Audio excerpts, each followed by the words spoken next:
Hi hello, അപ്പോൾ എൻ്റെ മലയാറ്റൂർ വ്ളോഗിലേക്ക് എല്ലാവരെയും വെൽക്കം ചെയ്യുന്നു. ഇന്നിപ്പോൾ ഞങ്ങൾ ഓഫീസിൽ നിന്ന് എല്ലാവരും കൂടി ചേർന്ന് മലയാറ്റൂർക്കൊരു റോഡ് ട്രിപ്പാണ് പ്ലാൻ ചെയ്തിരിക്കുന്നത്. അപ്പോൾ നമ്മുടെ മീറ്റിംഗ് പോയിൻ്റായിട്ട് ഞങ്ങൾ ചൂസ് ചെയ്തിരിക്കുന്നത് തെങ്ങോട് ജംഗ്ഷനാണ്. കൂടെ എല്ലാവരും തിരുന്നെങ്കിൽ 2-3 പേരോട് വരാനുണ്ട്. അപ്പോൾ അവർക്ക് വേണ്ടി മീറ്റിംഗ് ആണ്. അത് കഴിഞ്ഞ് അവിടെ നിന്ന് സ്റ്റാർട്ട് ചെയ്യും. ഞാൻ പോകുന്നതിൻ്റെ കുറച്ച് വിഷ്വൽസൊക്കെ കാണിച്ചിട്ട് മറ്റൊന്നൊക്കെ ഷൂട്ട് ചെയ്യാം. അത് കഴിഞ്ഞിട്ട് അവിടെ എത്തിക്കഴിഞ്ഞിട്ട് എങ്ങനെയുള്ളതെന്ന് കാണിക്കാം. ഏകദേശം 8 മണിയായപ്പോഴത്തേക്കും നമ്മുടെ മീറ്റിംഗ് സ്പോട്ടിലേക്ക് എല്ലാവരും എത്തിത്തുടങ്ങിയായിരുന്നു. നമ്മൾ പോകുന്ന റൂട്ടൊന്ന് ഫൈനലൈസ് ചെയ്യാനുണ്ടായിരുന്നു. അപ്പോൾ അവരത് നോക്കിക്കൊണ്ടിരിക്കുമ്പോഴാണ് ഞാൻ വേറൊരു കാര്യം ശ്രദ്ധിച്ചത്. അവർ പറയുന്നതിൽ നമ്മൾക്ക് ഗൂഗിൾ മാപ്സിൽ ഷെയർഡ് ലൊക്കേഷൻ വഴി നമ്മളിപ്പോൾ ഒരു ട്രിപ്പ് പോവുകയാണെങ്കിൽ എത്ര വണ്ടികളുണ്ടോ ആ വണ്ടികളുടെയൊക്കെ ലൈവ് ലൊക്കേഷൻസ് നമുക്ക് മാപ്പ് നോക്കുമ്പോൾ അറിയാൻ പറ്റും. അപ്പോൾ എനിക്ക് അറിയില്ലായിരുന്നു അങ്ങനെ ഒരു പരിപാടി ഉണ്ടെന്ന്. എനിക്കറിയില്ല എല്ലാവർക്കും അറിയുമെന്ന്. ഇൻ കേസ് ഇത് ആർക്കെങ്കിലും പുതിയ ഇൻഫർമേഷൻ ആയാലോ എന്ന് കരുതി ഷെയർ ചെയ്തതാണ്. അപ്പം നമ്മൾ എടുത്ത റൂട്ടുകൾ കുറച്ച് ഉൾവഴിയൊക്കെ കയറിയുള്ള റൂട്ടുകളിൽ കൂടിയാണ് നമ്മൾ വന്നത്. കാരണം ഓൾറെഡി അത് വീക്കെൻഡ് ആയിരുന്നു. പിന്നെ നമ്മൾ എടുത്ത ടൈം എന്ന് പറഞ്ഞാൽ ഒരു 8 മണി 9 മണി റേഞ്ചിലാണ് നമ്മളവിടെ നിന്ന് സ്റ്റാർട്ട് ചെയ്തത്. അപ്പോൾ അത്യാവശ്യം ട്രാഫിക്കുള്ള സമയം ആയതുകൊണ്ട് നമ്മൾ കുറച്ച് ട്രാഫിക് ഒഴിവാക്കി ഉള്ള റൂട്ടുകളാണ് എടുത്തത്. പിന്നെ ആ വഴി വരുമ്പോൾ ചില സ്ഥലങ്ങളിൽ റോഡ് ഇത്തിരി മോശമായിരുന്നെങ്കിലും ബാക്കി എല്ലാം ഒരു ഓക്കെ റോഡുകളായിരുന്നു. അങ്ങനെ മലയാറ്റൂരെത്തി ആ മേലെ കാണുന്ന ലൈറ്റുകൾ കണ്ടോ, അവിടെയാണ് നമുക്ക് കയറേണ്ടത്. ആ ഷോട്ട് എനിക്ക് ഭയങ്കര ഇഷ്ടമായി. നല്ല മിന്നിലൊക്കെ വന്ന് എനിക്ക് ഭയങ്കര പേഴ്സണലി ഇഷ്ടമായിട്ടോ ആ ഷോട്ട്. അങ്ങനെ നമ്മൾ അടിവാരത്തെത്തി. ഇവിടെ വണ്ടി പാർക്ക് ചെയ്ത് വെച്ചിട്ട് വേണം നമ്മൾക്ക് മേലോട്ട് കയറാനായിട്ട്. അപ്പോൾ ഇപ്പോൾ ഞങ്ങൾ അടിവാരത്ത് എത്തിയിട്ടുണ്ട്. ഇവിടെ നിന്നാണെങ്കിൽ മേലോട്ട് കയറേണ്ട. അതോടെ പാർക്കൊക്കെ ചെയ്ത് എല്ലാവരും കൂടി ഒരുമിച്ച് ഇനി കുറച്ച് പേരോട് വരാനുണ്ട്. എല്ലാവരും കൂടി ഒരുമിച്ച് മേലോട്ട് കയറാൻ ഞങ്ങളൊരു 10 ബൈക്കിലാണ് വന്നേക്കുന്നത്. ഞങ്ങൾ 18 പേരോളം ഉണ്ട്. അപ്പോൾ എല്ലാവരും കൂടി ഒരുമിച്ച് കയറാനുള്ള പ്ലാനാണ്.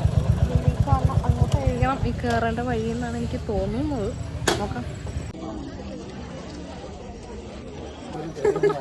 പറ എന്താ പറഞ്ഞേ? 3 വളവ് കഴിഞ്ഞാൽ പണ്ട് എത്തും. 3 വളവ് 3 കിലോമീറ്റർ കണ്ടപ്പോ പറഞ്ഞ അവതാ മേള് വശം ടോട്ടൽ 3 കിലോമീറ്റർ ആണുള്ളത്.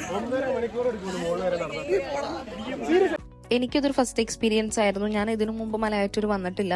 അപ്പോൾ എനിക്കിത് എങ്ങനെയാണ് കയറുന്നത്, ഇതിൻ്റെ ഒരു സ്ട്രക്ചർ എങ്ങനെയാണെന്ന് പോലും എനിക്കൊരു ഐഡിയ ഉണ്ടായിരുന്നില്ല. ആകെ എനിക്ക് ഗൂഗിൾ ചെയ്തിട്ടൊരു 3 കിലോമീറ്ററോളം ഉണ്ടെന്ന് എനിക്കറിയായിരുന്നു. കാരണം ഇവർ ആദ്യം എന്നോട് 300 മീറ്റർ 500 മീറ്റർ എന്നൊക്കെ പറഞ്ഞ് ഞങ്ങളൊന്ന് പറ്റിച്ചായിരുന്നു വരാത്തവരെ. പക്ഷെ അത് ഗൂഗിൾ ചെയ്ത് ഞാൻ കണ്ടുപിടിച്ചായിരുന്നു. പക്ഷെ ഇതിൻ്റെ ടെറൈൻ എങ്ങനെയാണ്, ഇങ്ങനെ എത്രയും പാറക്കെട്ടുകളും ഇങ്ങനെ മേലോട്ടൊക്കെ കയറണമെന്ന് എനിക്ക് ശരിക്കും അറിയില്ലായിരുന്നു. പക്ഷെ ഇത് ഭയങ്കര ടഫാണോന്ന് വെച്ചാൽ അല്ല. എനിക്കറിയാം കുറേ പിള്ളേരും പ്രായമായവരൊക്കെ കയറുന്നുണ്ട്. പക്ഷെ എൻ്റെ ബോഡി ഇപ്പോൾ കുറച്ച് കാലമായിട്ട് ഇതിനൊന്നും ട്രെയിൻഡ് അല്ല. അല്ലെങ്കിൽ ഞാൻ ഒട്ടും എക്സസൈസ് ഒന്നും ചെയ്യാതെ ഇരുന്നിട്ട് എൻ്റെ സ്റ്റാമിന ഫുൾ പോയതുകൊണ്ട് തന്നെ എനിക്കിത് കയറാൻ കുറച്ച് ബുദ്ധിമുട്ടായിരുന്നു. പക്ഷെ മൊത്തം ഞാൻ കയറി. എന്നാലും ഒരു ഹാഫൊക്കെ ആയപ്പോഴേക്കും ഞാൻ ശരിക്കും വയ്യാണ്ടായി പോയായിരുന്നു. അതിൻ്റെ ഒരു കുഴപ്പം മാത്രമേ ഞാൻ കണ്ടുള്ളൂ. പിന്നെ ഈ ഒരു ഫസ്റ്റ് സ്പോട്ടിലേക്ക് എത്താൻ കുറച്ച് ബുദ്ധിമുട്ടിയായിരുന്നു. അങ്ങനെ ഫസ്റ്റ് സ്പോട്ടല്ലേ ഇത്, കുറച്ചധികം നടന്ന് അടച്ചിട്ട് അവിടെ എത്തിയിട്ടുണ്ട്. ഇവരെന്നെ പറഞ്ഞ് പറ്റിച്ചാ കുറച്ച് ദൂരമുള്ളൂ എന്ന് പറഞ്ഞു. അടച്ച് ഞാൻ നടന്ന് ആ ലാസ്റ്റ് ഷോട്ടിലെ സൗണ്ട് ശ്രദ്ധിച്ചില്ലേ, അതുപോലെ തന്നെയാണ് ഞാൻ ഫുൾ അണച്ചുകൊണ്ടിരുന്നത്. ആ സമയത്തൊന്ന് ബെറ്ററായി കഴിഞ്ഞപ്പോഴാണ് ആ ഒരു വീഡിയോ എടുക്കാൻ പറ്റിയത്. അതുകൊണ്ട് തന്നെ ബാക്കി മേലെത്തുന്നവർ എനിക്ക് ഒട്ടും വീഡിയോ എടുക്കാനുള്ളൊരു സ്റ്റാമിനയിലായിരുന്നില്ല ഞാൻ. അങ്ങനെ മേലെത്തിയപ്പോഴേക്കും അത്യാവശ്യം മഴയെല്ലാം സ്റ്റാർട്ട് ചെയ്തായിരുന്നു.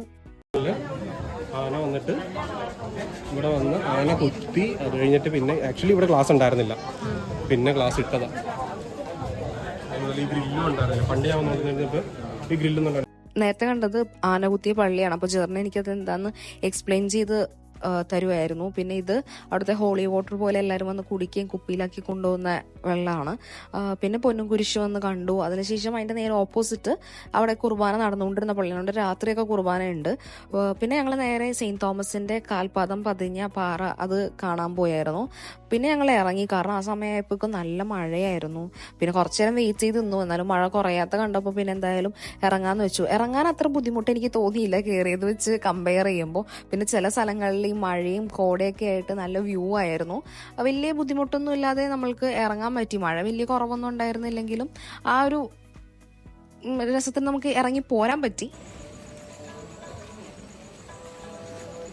മലയാറ്റൂരിന് എല്ലാം കഴിഞ്ഞ് ഇറങ്ങി. വിചാരിച്ച പോലെ ആയിരുന്നില്ല. ഞാൻ ആദ്യം ഫസ്റ്റ് ടൈം ആയിരുന്നു. ഞാൻ വിചാരിച്ച കുറച്ച് എളുപ്പമുള്ളതായിരിക്കും. എന്നോട് ശബരിമലനേക്കാളൊക്കെ എളുപ്പം. ഞാനിപ്പോൾ പണ്ട് കുഞ്ഞുനാൾ ശബരിമലയ്ക്ക് പോയിട്ടുണ്ട്. അപ്പോൾ ഞാൻ വിചാരിച്ചു ഇത് വളരെ എളുപ്പമായിരിക്കും എന്ന് വിചാരിച്ചു. പക്ഷേ ആദ്യത്തെ സ്ഥലം എത്താൻ വേണ്ടി തന്നെ കുറേ നേരം എടുത്തു. എനിക്കറിയില്ലായിരുന്നു ഇത്രയും പാറകളും ഇങ്ങനത്തെ കുത്തനെയുള്ള കയറ്റമൊക്കെ ആയിരുന്നു എനിക്കറിയില്ലായിരുന്നു. അതുകൊണ്ട് കുറച്ച് കഷ്ടപ്പാടായിരുന്നു. തിരിച്ചു തന്നെ എളുപ്പത്തിൽ ഇറങ്ങാൻ പറ്റി. ഇപ്പോൾ തിരിച്ചു കഴിഞ്ഞ് ഞങ്ങൾ ഇവിടെ ഇന്നലെ ഒരു ബജ്ജിയൊക്കെ കഴിക്കാമെന്ന് പറഞ്ഞ് വന്ന് നിൽക്കാം.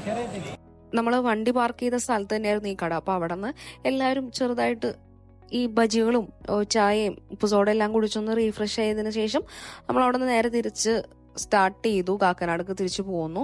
വേറെ എങ്ങും കയറി കഴിക്കാൻ വേറെ എങ്ങും പോകാൻ നിന്നില്ല. കാരണം ഓൾറെഡി സമയം ഇപ്പോൾ ഒരു 12:30 കഴിഞ്ഞ് 1 മണി ആവാറായിട്ടുണ്ടായിരുന്നു. അങ്ങനെ നമ്മൾ കാക്കനാട് ഒരു 2 മണിയായപ്പോഴേക്കും എത്തി.